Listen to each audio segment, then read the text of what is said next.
Bien, mis queridos, les invito a buscar en sus Biblias, en el libro de Hebreos, en el capítulo 4. Estamos siguiendo la serie en el libro de Hebreos que lleva por título La superioridad de nuestro Señor Jesucristo. Él es superior. Y hoy llegamos, presta atención, hoy llegamos a un capítulo 4, es un capítulo, ya partiendo del capítulo 3 y 4, es una porción difícil porque mucho de lo que se va a mencionar en esta porción, en estos versículos, como no somos hebreos, no hemos nacido en esa cultura hebrea, nos cuesta un poquito entender qué significa, qué implicación tiene. Vamos a considerar primero la lectura. Mira conmigo el libro de Hebreos en el capítulo 4. Comienza el escritor en verso 1 diciendo: temamos pues, no sea que permaneciendo aún en la promesa de entrar en su reposo, alguno de vosotros parezca no haberla alcanzado. Vamos a mirar acá, hay una nota aclaratoria, usted la tiene en sus notas ahí, en su hojita que recibieron. Una nota aclaratoria. Para comenzar esta sección quiero que prestes atención. El escritor a los Hebreos va a tomar la geografía histórica de Israel, lo que ocurrió con Israel en el pasado. Y de esa geografía histórica, el escritor lo que va a hacer es tomar una aplicación para que sus lectores y también nosotros podamos comprender las advertencias. En el estudio pasado les decía que ya partiendo del capítulo 3 encontramos esa advertencia de parte de Dios de no endurecer nuestro corazón. Este es el segundo pasaje de advertencia en la porción y es el más extenso, capítulo 3 y capítulo 4. Cuando uno mira, por ejemplo, el capítulo 3, vuelve conmigo, verso 11, dice: por tanto juré en mi ira, no entrarán en mi reposo. Mira el verso 18 del capítulo 3. Y a quienes juró que no entrarían en su reposo, sino aquellos que desobedecieron, y vemos que no pudieron entrar a causa de incredulidad. Ahora, si no entendemos la tipología que le está dando el escritor a los hebreos, es muy fácil perderse. Algunos buenos hermanos han considerado que el hecho de entrar a la Canaán es un tipo del cielo y el cruzar el mar es un tipo el cruzar el Jordán es un tipo de la muerte.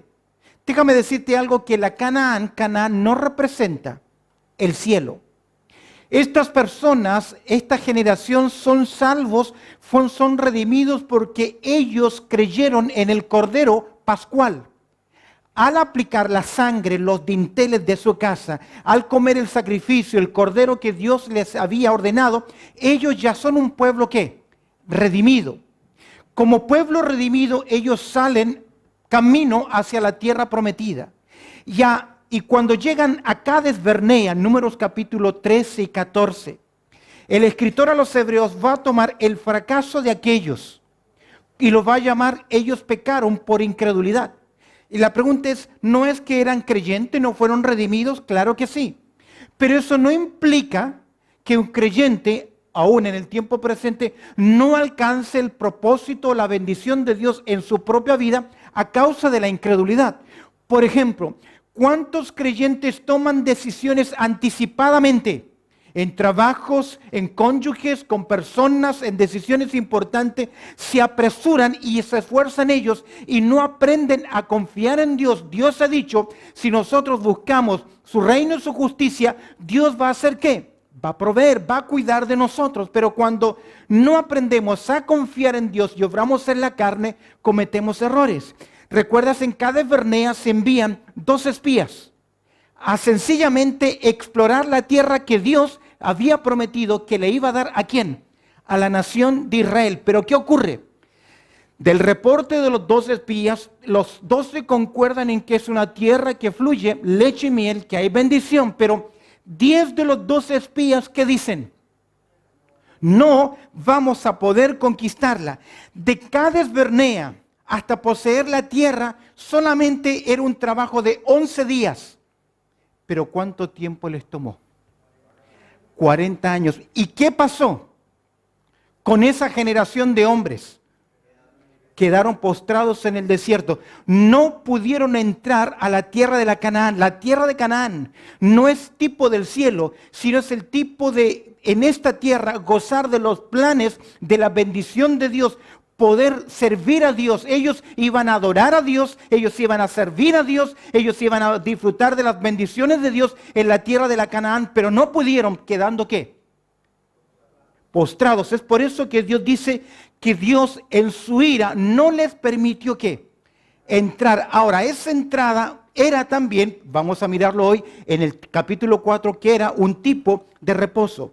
Mira conmigo en tus arteriscos, la esclavitud en la nación de Egipto ilustra la esclavitud del pecado en el mundo. Cómo Israel fue liberado de Egipto por la sangre de los corderos y por el poder de Dios, así el pecador que cree en Cristo es liberado ¿por quién? De la esclavitud por el Cordero de Dios, que es la persona de Cristo Jesús. No era la voluntad de Dios que Israel pereciera ni en Egipto, ni tampoco en el desierto. No era el plan de Dios. Pero ¿qué ocurrió? Esa generación fracasó por su incredulidad. ¿Qué representa Canaán para nosotros? La vida de bendición y batallas, las batallas. Progreso y victoria que tenemos en Cristo conforme nos redimió Él, y vamos avanzando en nuestra fe, vamos viviendo de triunfo en triunfo, de victoria en victoria. Pero, ¿cuántos creyentes no viven así? En vez de vivir de triunfo en triunfo, de victoria en victoria, ¿viven de qué? De derrota en fracaso, y van, en vez de ir en forma ascendente, sus vidas espirituales van de forma descendente. Canaán no es un cuadro del cielo, el paso del Jordán como una figura de la muerte, puesto que Canaán era un lugar de batallas y derrota, no es una buena ilustración del cielo. Israel tuvo que cruzar el río por la fe, cuadro del creyente muriendo al yo y muriendo al yo y al mundo. Y tuvo que reclamar la herencia por fe, tenían que marchar por fe, es lo que hicieron con Josué, finalmente. Reclamar la tierra tal como los creyentes deben reclamar en la actualidad sus triunfos a través de la fe. Ahora podemos entender que lo que representa este peregrinaje en el desierto puede experimentarlo muchos creyentes también en el día de hoy. Y ese es el llamado que va a hacer el escritor a los hebreos, que tengan cuidado de ser infieles. Es decir, que hay creyentes que pueden ser incrédulos. Aquí el pasaje, los redimidos no representan apóstatas, porque un apóstata nunca fue ¿qué? Redimido. Los que murieron en el desierto representan a creyentes que fracasaron en vivir por fe y obtener por fe lo que Dios le había dado. Es por eso que Pablo, por ejemplo, a los hermanos de Corinto, tiene que decirle: hermanos, no puedo hablaros como a espirituales, sino como a carnales. Hay demasiado creyentes, niños carnales, dentro de las filas del Evangelio que no disfrutan del andar victorioso porque son incrédulos, porque confían más en su capacidad, en su carne, que en el poder de Dios. Queridos, si la nación de Israel, Dios los había liberado como poderoso gigante, ellos habían visto las plagas, habían visto partirse el mar, habían visto la provisión de Dios en el alimento. ¿Sería que Dios no podía darles la victoria? ¿Qué piensa usted? Viendo todo lo que Dios había hecho con el gran imperio egipcio, con ese poder que ellos tenían, Dios los aplastó a todos. ¿No les iba a dar también a ellos qué cosa? La victoria que falló. Pecaron a causa de su incredulidad. Luego, cuando nosotros entramos al capítulo 3, vemos que el escritor va a continuar con esa advertencia. Y nos va a decir en esta advertencia: tengan cuidado. Y ahora va a introducir otro concepto: el reposo. Va a tomar del Antiguo Testamento dos conceptos del reposo. En primer lugar, el reposo sabático, en el cual Dios, después de los 6 días que hizo el séptimo, descansó. con la historia de Israel, Dios establecería también este sábado para descanso.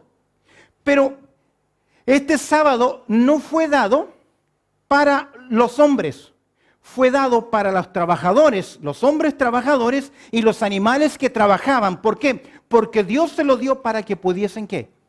Descansar. Ese es el primer sábado, el sábado de creación.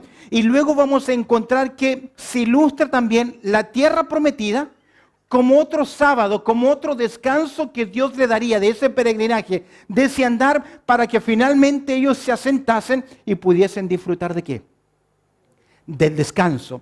Ahora, tipológicamente el sábado, que vamos a mirar acá, tipológicamente porque por lo menos 8 veces en el capítulo 4 el escritor nos va a hablar del reposo, reposo, reposo.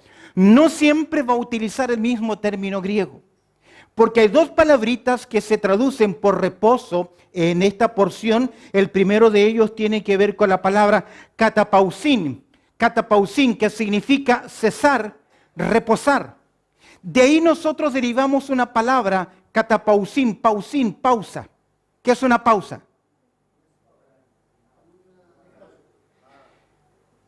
Parar algo, como un descanso, una pausa. La otra palabra que va a aparecer en el versículo 9 es la palabra sabatismo, que tiene que ver con el Shabbat. Ahora, el escritor a los hebreos nos va a presentar en su... Recordemos que está tomando la geografía histórica de Israel y está sacando para sus lectores lecciones espirituales. Creo, mis queridos, que el escritor nos va a hablar de un primer sábado que es un primer reposo, que es el reposo que el hombre obtiene cuando conoce a Cristo como su Salvador personal. ¿Recuerdas Mateo capítulo 11, verso 28? Jesús dice, venid a mí todos los que estáis, ¿qué? Trabajados y cargados, que yo os haré descansar. Estos creyentes ya tenían ese reposo que es el reposo de la salvación, que es el reposo de la gracia de Dios en nuestras vidas, que es el reposo que Dios finalmente descansó en la obra de Cristo en la cruz, cuando Jesús le dice al Padre, Padre, consumado es, el plan de redención ya quedó, ¿qué? Hecho. Dios se detiene ahí. Ahora nosotros disfrutamos de ese reposo. Toda persona que recibe a Cristo como su Salvador personal está en ese descanso espiritual. Ya tenemos ¿qué? La vida eterna. No hay nada que nosotros tengamos que obrar, que hacer para hacer ¿qué? Sencillamente, ¿qué hacemos? Disfrutamos de esa gracia, de ese reposo. Creo, mis queridos, que otro segundo reposo, que es el que va a comparar, que es el reposo no de la salvación, sino que es el reposo de la sumisión, es el reposo del servicio, es el reposo de obrar, recibir las bendiciones de Dios y confiar en que Dios cuida y provee para nosotros. Ese tiene que ver con la obediencia a Dios, y la obediencia a Dios no tiene que ver con mis acciones humanas, el poder de la carne. Usted puede servir a Dios en la carne, heno, paja y hojarasca. Pero podemos descansar en Dios y disfrutar de su bendición, porque Israel no disfrutó del reposo con Moisés.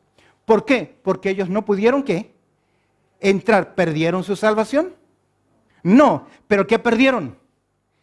El descanso, el servicio, la sumisión, la bendición. De ahí entonces que el escritor nos va a decir, no todos los creyentes, no todos los salvos están descansando en el reposo de la bendición, de la comunión, de gozar comunión con el Señor, de saber que estoy en el centro de su voluntad y que lo que yo hago no es fuerza mía, sino que es la obra del Espíritu Santo en mi vida, conduciéndome. ¿Queda? Y en el verso 9 va a hablar de otro reposo. Dice el escritor, por tanto queda un ¿qué? Un reposo para el pueblo de Dios. Este reposo creo que tiene que ver ahora con el estado eterno. Cuando finalmente nosotros seamos glorificados y finalmente estemos en donde la presencia del Señor. A Israel también le queda un reposo, que es cuando la nación de Israel descanse y pueda entrar al reino del Mesías, al reino milenial. ¿Lo tiene? Ok, con esto en mente usted encontrará, y para mí fue un capítulo 4 una porción difícil, porque como no somos hebreos, no entendemos los conceptos de qué, de reposo. Y cuando no miramos, no entendemos bien el reposo que ya tenemos en Cristo, nuestra salvación, y el reposo que Dios nos invita a vivir en sumisión a Él y gozar de la comunión y bendición de obediencia con Él, no en nuestro esfuerzo carnal, sino en el poder del Espíritu Santo, es muy fácil creer que creyentes, si no entran en el reposo, pierden ¿qué? Su salvación. Con eso en mente, vamos a mirar el capítulo, usted tiene ahí, el bosquejo dice 2 reposos, bueno, ya hablé de los 2 reposos.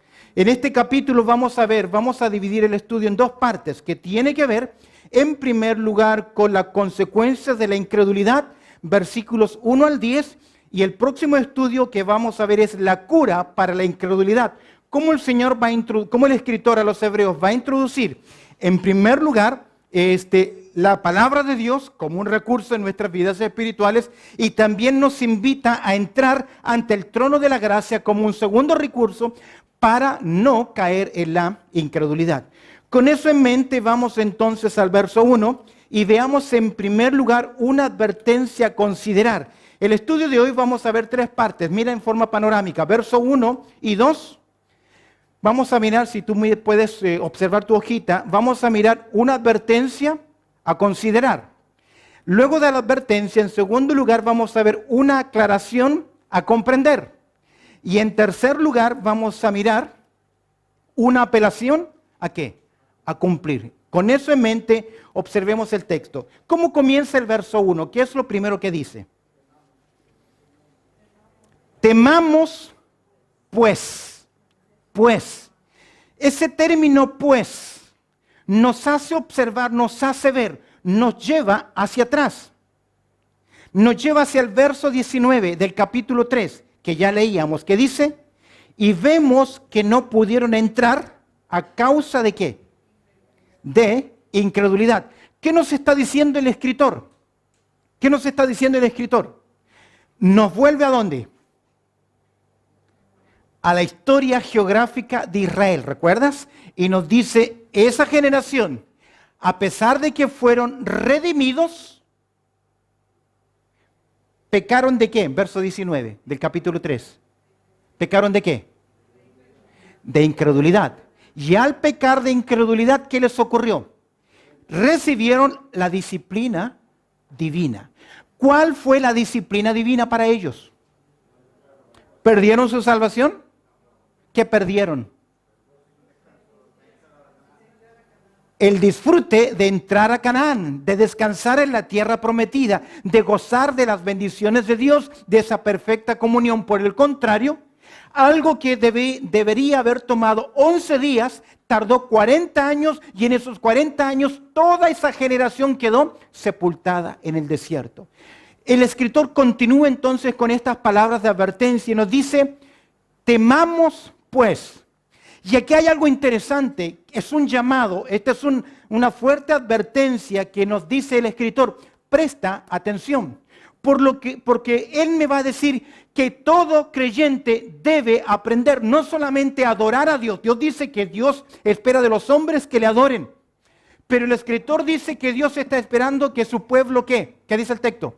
Lo primero, que tenga temor de Dios. Queridos, si hay algo que el pueblo de Dios ha perdido en la actualidad, ¿qué es? ¿Ah? No tenemos temor de Dios. El escritor a los hebreos nos va a decir, hey, Dios es amor, pero también es ¿qué? Fuego consumidor. Y agrega, horrenda cosa es caer ¿qué? En las manos de un Dios vivo. ¿Por qué? Porque el pueblo del Señor debe sentir ¿qué cosa? Temor de Dios. ¿Temor a qué? ¿Miedo supersticioso?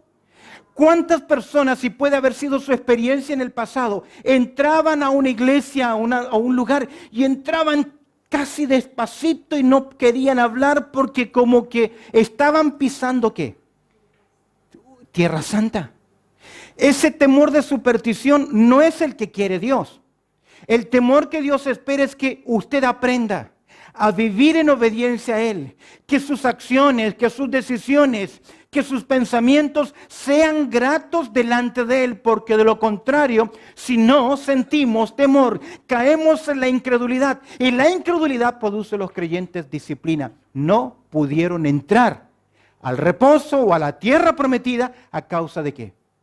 Sin incredulidad. Y yo me pregunto, ¿será que hace tiempo ya que has perdido tu temor de Dios? Y es por eso que tu vida está a la deriva espiritualmente, porque la has dejado ahí.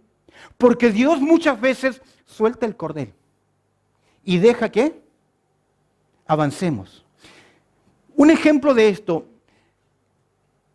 viene la nación de Israel y le dice al profeta Samuel, queremos un rey. La finalidad del reino de Dios sobre la nación de Israel era la teocracia. Un gobierno mediado mediante instrumentos humanos, sean los profetas, sean los sacerdotes. Esa era la forma que Dios quería de dirigir a la nación de Israel. Y ellos disfrutaban de una teocracia. Pero ellos, ¿qué pidieron? Una monarquía.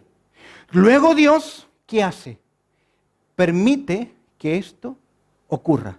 Y ellos eligieron un rey conforme al corazón del pueblo. Dios a veces me da lo que yo ando buscando. En Romanos capítulo 1 encontramos que Dios los dejó. Los dejó en su inclinación. Los dejó seguir su propio camino. Y muchas veces Dios también, a causa de la falta de mi temor, Él me deja ¿qué? Conducir mi vida. Pero nunca voy a poder evitar ¿qué cosa? Las consecuencias de estas decisiones. Es por eso que el escritor lo primero que nos dice en su advertencia, dice advertencia presentada, temamos, pues se incluye el autor. No le dice teman, no le dicen guarden ustedes sus vidas, él incluye ¿qué cosa? Se incluye en este temor, porque el que piensa estar firme, ¿qué? Mire que no caiga. Vivir bajo ese temor es como dice Filipenses capítulo 2, verso 12. Sino mucho más ahora, en mi ausencia, ocupaos en vuestra salvación, ¿con qué? Con temor y temblor. Entendamos que la salvación no solamente es una salvación posicional. El que cree en el Hijo, ¿qué? Tiene vida eterna. Sino que la salvación también incluye un estado de perseverancia. Un estado de continuidad en el creyente, en la medida en que yo ya soy salvo, me voy encaminando hacia la eternidad, hacia mi salvación eterna, ya la tengo, pero en ese proceso el creyente disfruta de santificación. Y la santificación es parte también del obrar de la salvación de Dios. Ya he sido libre, liberado de la pena del pecado. Hoy tengo que luchar por el poder del pecado y la presencia del pecado. En la eternidad futura Dios me librará de la presencia del pecado, pero en el presente usted y yo debemos ¿qué? Luchar. Es por eso que Pablo dice con temor y temblor. No temor y temblor porque la voy a perder, porque si es un regalo y si la salvación es de Dios y si lo que me da seguridad de salvación ni siquiera es mi fe, porque mi fe solamente me dio la oportunidad de extender mis brazos y ¿qué?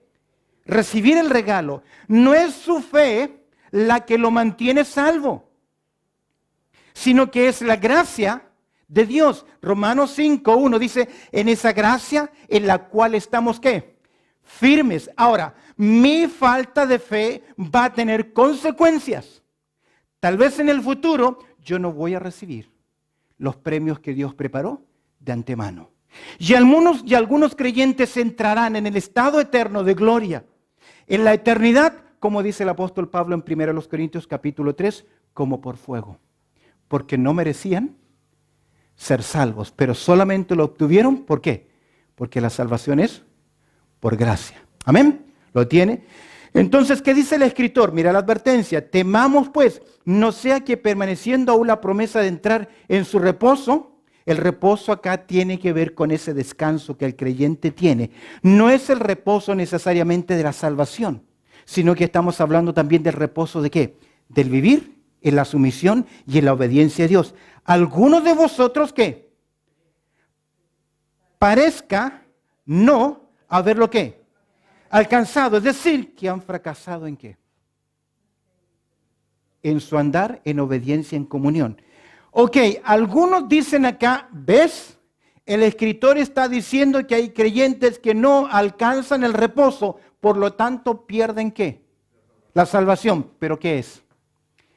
¿Te acuerdas que hemos hablado de 3 reposos? El reposo que ya tenemos en Cristo cuando descansamos de nuestro pecado, cuando venimos a Él cargado y trabajado, el medio reposo. Venid a mí, ¿cómo estás? Trabajado y cargado, que yo os haré descansar. Ese es el reposo de la salvación. Este segundo reposo es el reposo de la sumisión, del servicio, de las bendiciones. El reposo que fracasó Israel.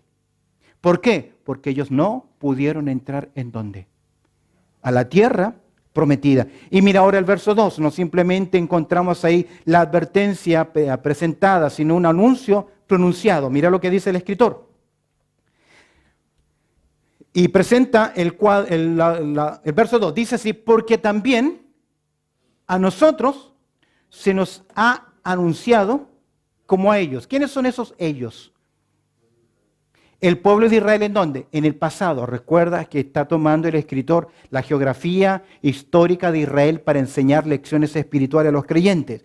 Si no conoce el fracaso en Cades Barnea, está perdido acá. ¿Cuál es el fracaso en Cades Barnea? Que a las puertas de entrar a la tierra prometida, ¿ellos qué?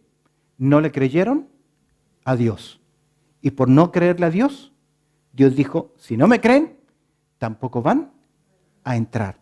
Entonces, porque también a nosotros se nos dio ¿qué? Se nos ha anunciado. ¿Sabes que la palabra anunciar es evangelio? Es decir, que los 12 espías recibieron en Cades Barnea una buena noticia. ¿Cuál fue la buena noticia? ¿Cuál fue la buena noticia? En Cades Barnea, números 13 y 14. Sí, pero ¿cuál es la buena noticia? Sí, pero ¿cuál? ¿En qué consiste esa buena noticia? ¿Que la tierra era buena? Para evidencia, ¿qué trajeron? ¿Ah? Entre 2 personas cargaban un racimo de uva. Ellos dijeron, sí es cierto, es una tierra próspera, es una tierra que fluye leche y miel. Ellos recibieron esa noticia. Al igual que también nosotros recibimos la noticia, una buena noticia del Evangelio, pero dice, pero no les aprovechó ¿qué? El oír la palabra. Oyeron, escucharon la promesa, pero fueron, capítulo 3, verso 19, ¿fueron qué? ¿Qué dice el 3:19? Fueron incrédulos. Por lo tanto, el escritor dice, pero no les aprovechó el oír la palabra, por no ir acompañada de fe en los que la oyeron. Oye, aquí hay algo interesante. La palabra acompañada significa mezclada. Es decir, yo oigo la palabra, pero también tengo que aplicar de mi parte ¿qué? Fe. ¿Qué es fe? ¿Cómo la define el escritor a los hebreos fe? Capítulo 11, verso 1. ¿Cómo la define? Es pues la fe, la certeza de lo que se espera, la convicción de lo que no se ve.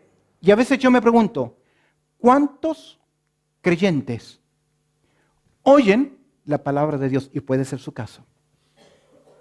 Escuchan el mensaje de Dios, escuchan la palabra de Dios, pero no la acompañan ¿con qué? Es una información más, data. No sé si usted se ha dado cuenta, pero desde el aniversario de nuestra iglesia hasta ahora, el llamado ha sido, somos soldados, somos un cuerpo, estamos capacitados. El tema de la semana pasada y el tema de hoy es que Dios te ha dado dones para servir. Ahora usted hágame la pregunta, ¿cuántos hermanos han venido a hablar conmigo y decirme, pastor, yo quiero servir? Pregúnteme eso. No le estoy pidiendo la respuesta. Le estoy diciendo a usted, pregúnteme a mí eso. ¿Cuántos han venido? Ninguno. Ninguno. Ok. Estamos oyendo, pero estamos respondiendo con fe. Porque, ¿de qué le sirve a usted venir hoy a una clase de escuela dominical como esta y tener información si sencillamente va a oír, va a entrar aquí y va a salir acá? ¿De qué le sirve? ¿De qué le sirve? Dígame, ¿de qué nos sirve? A mayor luz, mayor responsabilidad. ¿No cree usted que cada vez que se abre la palabra de Dios, que cada vez que Dios le habla a usted, usted se hace responsable delante de Él en obedecer? Pero a veces pecamos como la nación de Israel. 3:19, pecaron a causa de ¿qué? De su incredulidad. Es por eso que el escritor dice, así como ellos recibieron un mensaje, vengan, posean la tierra. Ya eran creyentes, ya eran salvos, ya eran redimidos, pero por no creer con fe, por no confiar en Dios, fracasaron. Yo he visto a través de los años hombres y mujeres, muchachos y muchachas, enamorarse de un hombre o de una mujer, sabiendo que primero tienen que esperar en Dios, apurarse y ahora lamentar las decisiones que han tomado. Es porque oyeron, pero no oyeron mezclado ¿con qué? Con fe. La gran mayoría de las personas cuando viene a pedir consejo es cuando ya todo está ¿qué? Arruinado. Ya no hay mucho más que hacer que afirmarse y mantener ¿qué? El ritmo. Por eso Dios nos habla ¿qué? A tiempo. Por eso que una de las palabras que se va a repetir, si hoy oyeres su voz. Por eso dice el texto, pero no les aprovechó el oír la palabra por no ir acompañada de fe en los que la oyeron. Ese es en primer lugar la advertencia presentada, el anuncio pronunciado. Observa conmigo ahora, verso 13 en adelante, cómo el escritor va a ilustrar el reposo que tuvo Israel en el pasado, y va a hacer mención a dos reposos: el reposo de Dios, y tiene que ver en primer lugar al día que Dios descansó, y luego nos va a hablar acerca del reposo de Israel de entrar en la tierra prometida. Mira conmigo la aclaración a comprender. Una adquisición anticipada, verso 3, la realidad presente. Pero los que hemos creído, ¿qué? Entramos, ¿qué? En el reposo. Obviamente tiene que ver tanto el reposo de mi salvación como también en ese reposo de la sumisión de vivir a Él. Pero mira lo que dice la retribución por el pecar. De la manera que dijo, por tanto juré en mi ira que no entrarán en qué cosa. En mi reposo. La desobediencia los excluyó de qué. ¿Qué reposo? De alcanzar las bendiciones ¿en dónde? En la tierra prometida. Aunque las obras suyas estaban acabadas desde la fundación del mundo. No entraron en qué reposo. Pero los que hemos creído entramos en el reposo, y está hablando acerca de la obra de Dios y la manera de Dios, pero los que hemos creído entramos en el reposo de la manera que dijo, por tanto juré en mi ira, no entrarán en qué. En mi reposo. ¿Recuerdas que Dios reposó después de qué? Ajá. ¿Te acuerdas que la palabra es catapausa? Pausa. Dios descansó. Descansó, pero Dios no significa que Dios dejó de qué. Pero descansó de qué. De esa obra original de creación. Años después nuestro Señor Jesucristo diría lo siguiente: mi Padre y yo, ¿hasta ahora qué? Trabajamos. Pero tiene que ver con aquel descanso de disfrutar de algo que ya se ha realizado. Y el escritor le dice, tengan cuidado porque algunos no entrarán en qué? En mi reposo. Mira ahora el verso 4, porque cierto lugar dijo así del séptimo día. Esto es hablando de Génesis capítulo 2, verso 2. Y reposó Dios de todas sus obras en el séptimo día. Cesó, cesar, pausa. Mira, y otra vez aquí no entrarán en qué. Verso 5, en mi reposo. Nuevamente el escritor a los hebreos, tomándolo del pasado, advierte a los creyentes en el presente. Mira el verso 6 y 7. Por lo tanto, puesto que falta a algunos entrar en él, mira, posiblemente tiene que ver con creyentes incrédulos. ¿Cómo se entiende creyentes incrédulos?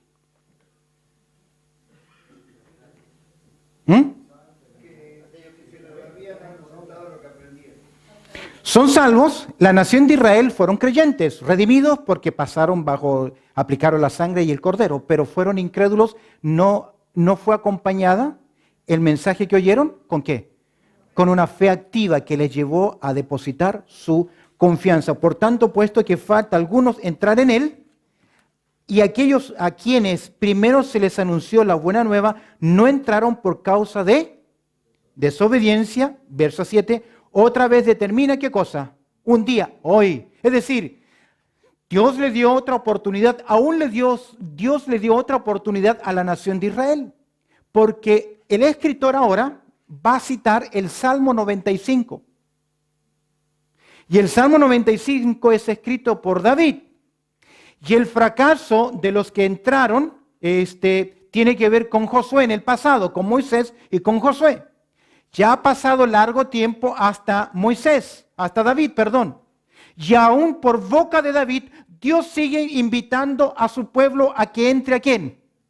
A su reposo. ¿A cuál reposo? No es solo el reposo de la creación, no es solo el reposo de la tierra prometida, sino que tiene que ver con el reposo de descansar, de confiar. Y aún más, en el verso 9 va a hablar de un reposo más, que tiene que ver con el estado de gloria. ¿Perdidos? ¿Estamos claros? Me costó a mí. Ok, otra vez determina un día hoy, diciendo después de tanto tiempo por medio de David, como se dijo, si oyereis hoy su voz. Ahora el escritor a los hebreos le está diciendo a creyentes, hey, entren ustedes también en el reposo de Dios. ¿Cuál reposo? El de la sumisión, el de la bendición, el del caminar no en las obras de la carne, sino en el caminar del Espíritu, en el caminar de la fe, en obediencia a lo que Dios dice, porque muchos creyentes no lo están disfrutando. Dice, por tanto, no endurezcáis, ¿qué?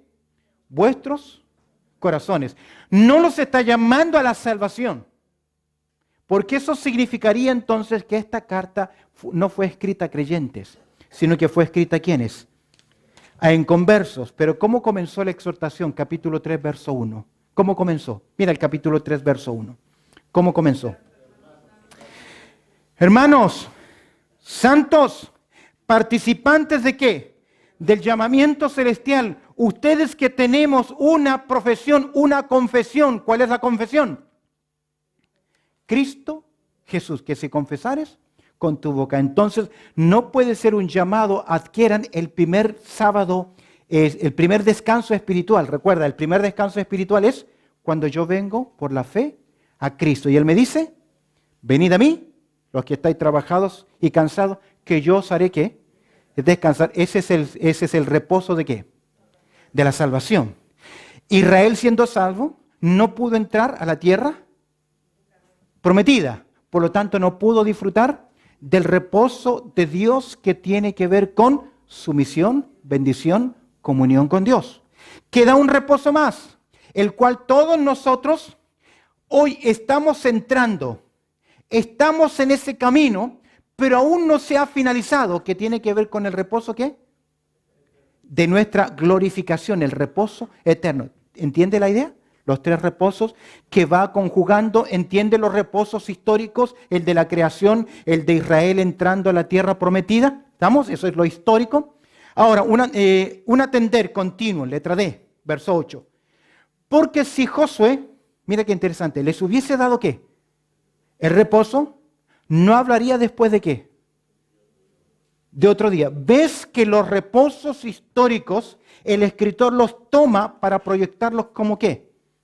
Como un cuadro espiritual de los reposos. Mira el verso 9 y 10. Por tanto, queda, si con Josué esa generación entró a la tierra prometida, Pero luego David dice que se nos invita a entrar en el reposo. Es evidente entonces que esa entrada con Josué a la tierra prometida no es el último ¿qué? Reposo, porque el último reposo ¿cuál es? Ya lo hemos visto, el reposo de la gloria eterna. Por tanto, ¿queda qué? ¿Un qué? Y aquí hay algo interesante.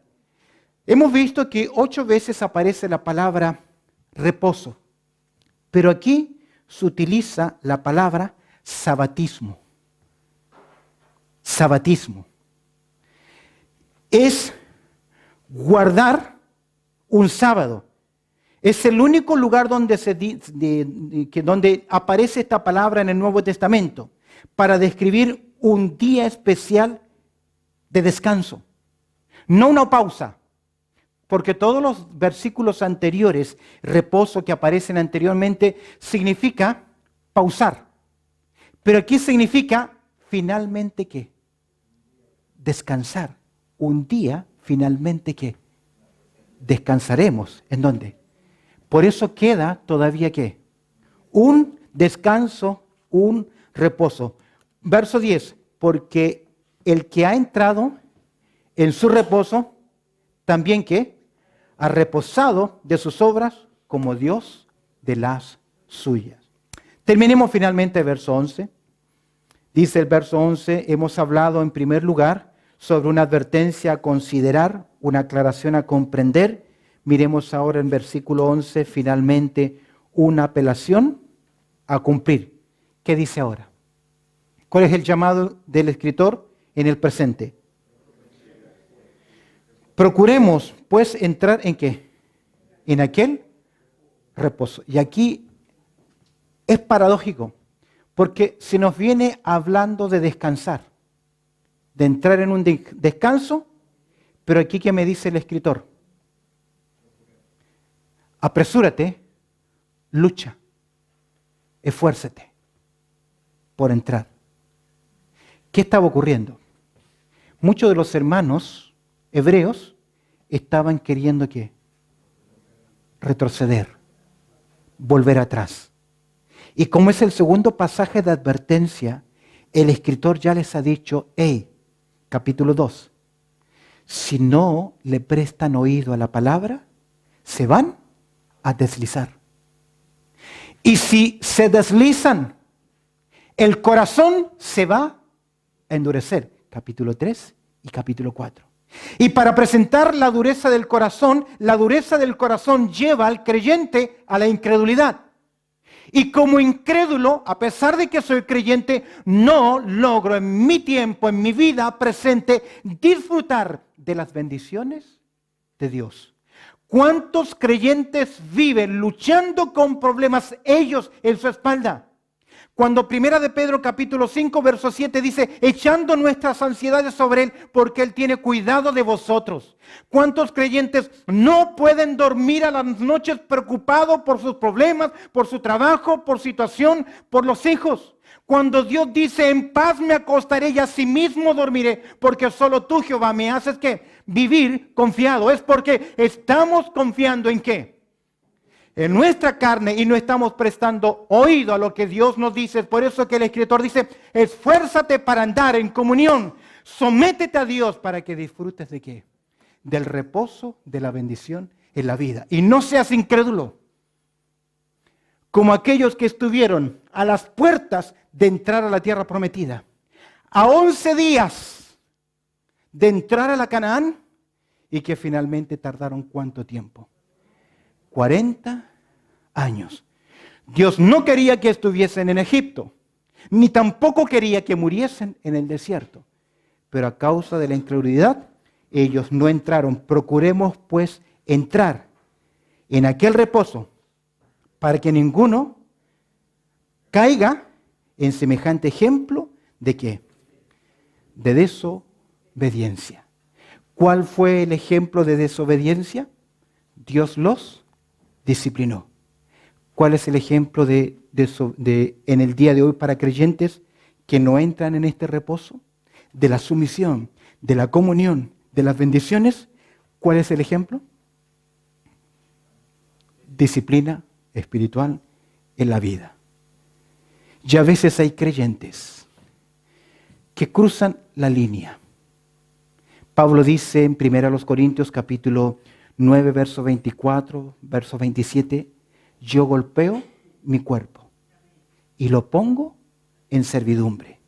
No habiendo sido heraldo para otros, yo mismo venga a ser, ¿qué? Eliminado. Heraldo significa el referee, el juez, la autoridad principal en el terreno de combate. Pablo dice que yo he estado ahí sirviendo, ministrando. Escúcheme bien, es que privilegios, bendiciones no me hacen inmune a la disciplina divina. Por eso el escritor a los hebreos que dice, esfuérzate por entrar, disfruta. Y ese esforzar tiene que ver con conocer y cumplir la palabra de Dios en nuestras vidas. Ahora, querido, nadie puede disfrutar de ese andar en comunión con Dios si primero no disfruta del reposo espiritual de venir a Cristo. Jesús dijo, nadie viene al Padre si no es por mí. Para que disfrutemos de las bendiciones espirituales, yo primero tengo que ser ¿qué? Un hijo de Dios. Con esto termino. ¿Cuántas personas en el día de hoy repiten, Padre nuestro que estás en los cielos? ¿Cuántos? Tal vez usted lo hizo en algún momento, o su madre le enseñó, o lo oyó en algún lugar y alguna vez ha dicho, Padre nuestro. Nadie tiene derecho a llamar a Dios Padre si primero no es ¿qué cosa? Un hijo. Imagínate que a mí alguien me llamara y me dijera, Papi Andrés. ¿Qué pasaría con mis 4 hijos o con mi esposa? Que yo no puedo reclamar paternidad de alguien que no es mi hijo. Ahora, usted y yo no éramos hijos de Dios. Pero cuando yo vine a Cristo, cuando usted vino a Cristo, Dios le dijo, ven, ahora eres ¿qué? Mi hijo adoptivo. A través de Cristo. Pablo dice, somos aceptos por Dios, porque estamos en ¿quién? Pero si no conoces a Cristo como tu Salvador personal, no sirve mucho más todo lo que se diga. Tal vez es un buen momento de decir, Señor, quiero conocerte como mi Salvador personal. Les invito a inclinar sus cabezas y cerrar sus ojos. Bendito Padre Celestial, te doy gracias, Señor, por tu amor y tu cuidado. Reconociendo, Señor, que la lección del tema del día de hoy era un tema, a mi entender, difícil, con muchas implicaciones y que podemos cerrar también en la interpretación. Sé que buenos hombres de Dios, instrumentos tuyos, han dado diferentes aplicaciones o interpretaciones del texto. Te pido, Señor, que nos ayudes a considerar 2 verdades importantes. El reposo de la salvación y el reposo de la sumisión, del servicio. Que pueda ser clara esta enseñanza en nuestros corazones y en nuestras vidas. Te doy gracias, Señor, por este tiempo, orando a través del precioso nombre de Cristo Jesús. Amén y amén.